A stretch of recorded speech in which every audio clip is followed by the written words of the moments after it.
गोस्वामी तुलसीदास जी के प्रसंग में आता है कि गोस्वामी जी नित्य जाते थे वन में, और वन में जाकर के एक जल लेके जाते थे, शौच आदि से निवृत्त होके जो बच जाता था जल उसको एक पेड़ के नीचे डालते थे।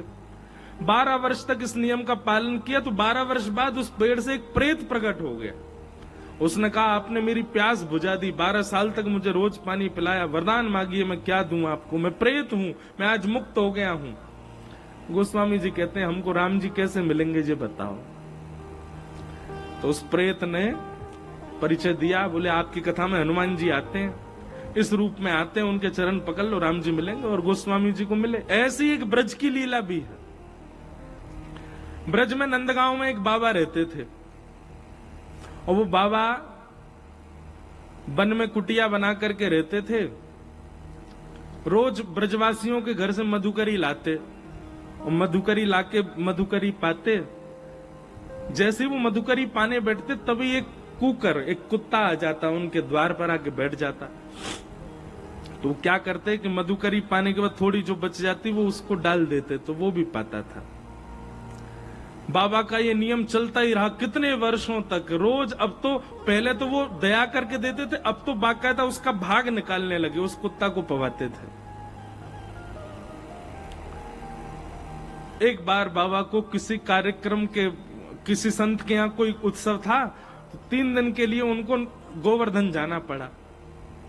अब वे तो गोवर्धन चले गए, अब वो कुत्ता रोज आता था, रोज आकर के द्वार पर बैठ जाता, लेकिन बाबा तो थे नहीं। 3 दिन तक जब उसको अन्न नहीं मिला, 3 दिन बाद जब बाबा लौट करके आए, तो 3 दिन तक वो, उससे पहले तो बाबा के यहां से जो प्रसादी मिलती थी उसके प्रभाव से वो कुकर का रूप में रहता था, पर 3 दिन तक जब उसको प्रसादी नहीं मिली, मधुकरी नहीं मिली, तो वो अपना रूप खो बैठा, वो प्रेत बन गया, वो प्रेत ही था। बाबा जैसे आए तो उनको रोने की आवाज आने लगी कुटिया में। बाबा बोले ये कौन रो रहा है? खूब घूम घूम करके देखा, कोई नहीं मिला। बाबा समझ गए कोई प्रेत है निश्चित ही। उन्होंने तुरंत कमंडल का जल छिड़का, बोले कौन हो, प्रकट हो जाओ। प्रकट हो गया, बोले महाराज मैं एक प्रेत हूं, इतने वर्षों तक कुत्ता के रूप में आप मेरे को रोज कुछ ना कुछ पवाते थे, 3 दिन के लिए आप चले गए तो मैं अपने रूप से ओझल हो गया, पर आज आपने अपने कमंडल का जल डाल दिया, अब मैं मुक्त हो गया। तो अब मैं मुक्त होकर के जा रहा हूं, उससे पहले आपको कुछ देना चाहता हूं, आप मांग लीजिए क्या चाहिए। नंदगाम के बाबा प्रेत से बोले पहले मेरे सामने आओ। सामने आ गया। बाबा ने उसको पकड़ने की कोशिश की, पकड़ में नहीं आया, बोले पकड़ में आओ, तो पकड़ में आ गया। पकड़ करके बोले अब तेरी मुक्ति तब तक नहीं होगी जब तक मुझे ये नहीं बताएगा कि नंद नंदन कैसे मिलेंगे। मुझे ये बता ठाकुर जी कैसे मिलेंगे।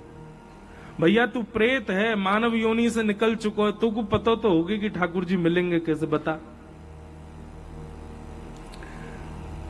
तब उस प्रेत ने कहा, बोले बाबा नंदगांव में शाम के समय एक ग्वारिया खूब सारी गैया चरा के लौटे।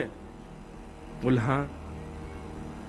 और वाके गैयान के झुंड में सबसे पीछे एक नेक सो बालक चलते हुए आवे। वो बालक रोज बदल जाए, कभी तो मोटो सो बालक होगो, कभी पतरो सो होगो, कभी छोटो सो होगो, कभी नेक चटकीलो सो होगो। बोले हाँ वो बालक ही नंद नंदन है, वो बालक ही ठाकुर जी हैं। वो गैयान के पीछे पीछे चले, गैयान की रज में अपने आप को सराबोर करते भये, और उन गैयान में एक गैया नंद भवन की है। नंद भवन की गैया की वंश चलो आ रो, उन्हीं की वो गैया हैं। मतलब आज भी हमारे ब्रज की गैयाओं में वो गैयाएं हैं जो ठाकुर जी के समय पे गैया थी, उनकी लाली वाकी लाली वाकी लाली, वो वंश अभी भी चलता आ रहा है ब्रजमंडल में कई जगह। नाथ द्वारा में, श्रीनाथ जी में, वहां की गौशाला में तो हमने गैया का दर्शन किया है, जो नंद भवन की गैया की ही अभी वंशधर है। उसी की गैया के दूध से ही ठाकुर जी का अभिषेक होता है नाथ द्वारा में। प्रेत बोले वो गैयान में एक गैया जो है वो नंद भवन की गैया है। वाकू हाँकते भय जो नेक्स्ट से बालक जा रहा हो, बाबा वही कन्हैया है, पकड़ लियो। ऐसा कह करके प्रेत तो चलो गए हो। बाबा छुप करके बैठ गए। शाम का समय हुआ, जैसे ही महाराज गैया उनको झुंड लेकर के ग्वारिया आयो, देखते देखते बाबा ने देखी, पेट निकरो भयो भार, गदमदरा से हाथ, नेक सो बालक, घुंघराले से केश हैं और गैयान को चरा तो भयो आरोय। बाबा तो दौड़ करके गए और गैयान के बीच में जाके वह बालक के पांव में पकड़ लिए।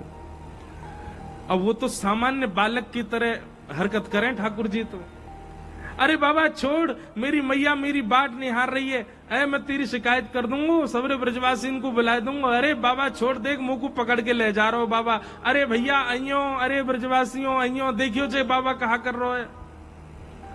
बाबा ने कस के पांव पकड़ लिए, बोले आज मैं छोड़ूंगा नहीं, आज तो अपने रूप को दर्शन कराना ही पड़ेगा।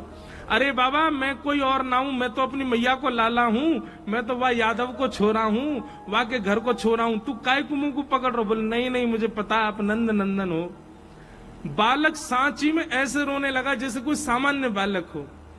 अरे मेरी मैया तू कहाँ चली गई, जल्दी आ, देख बाबा ने पकड़ लियो, जे मुंह को पकड़ के ले जाएगो, मुंह को भी बाबा जी बना देगो, अरे मुंह को कोई को बेग खावेगो, अरे मैया जल्दी बचाइयो। लोग बाग इकट्ठे हो गए वहां पर, बाबा को खींचने लगे, लेकिन बाबा नहीं छोड़े। अरे दो चारों ने ये भी कह दी हमारो भतीजो है, हमारो लाला है, या कुछ छोड़ दे। बोले ये कोई नहीं है, ये नंद नंदन है, या को दर्शन देने ही पड़ेंगे। इतने प्रगाढ़ विश्वास के साथ ब्रजवासी बालक के चरण पकड़े, तो जहां ये कथा लिखी वहां पर वर्णन आया कि वो बालक बालक ही था, ठाकुर जी नहीं थे, वो किसी ब्रजवासी का बालक ही था।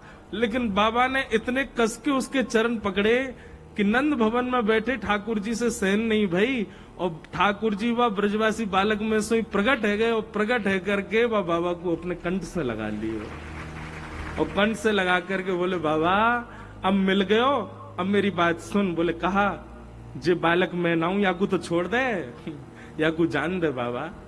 तब बाबा ने छोड़े, और तब बाबा की भी सदगति भई। भैया जिसको ठाकुर जी की प्राप्ति करनी होती है वो प्रेतों से भी मार्ग पूछ करके प्राप्त कर लेता है, और जिसके जीवन में ठाकुर जी के अनुग्रह नहीं होते वो बड़े बड़े संतों के बीच में रहकर के भी संसारी बना रहता है। मन में दृढ़ विश्वास आ जाए भगवत मिलन का, तो फिर साधन कैसा भी हो आप उस साधन से ही ठाकुर जी को प्राप्त कर लोगे। जिसको अपने गंतव्य पर पहुंचना, वो ये नहीं देखेगा कि बस मिल रही है, कि टेम्पो मिल रहा है, कि रिक्शा मिल रहा है, वो कुछ भी मिले बैठ के जाएगा। और जिसको लाख बहाने, वो ये सोचेगा एसी वाली गाड़ी हो, ऐसी हो वैसी हो। ठीक भैया वैसे ही ठाकुर जी को प्राप्त करना हो तो साधन चाहे जैसा मिल जाए, उस साधन को ही साध्य बना करके भगवत प्राप्ति हो सकती है।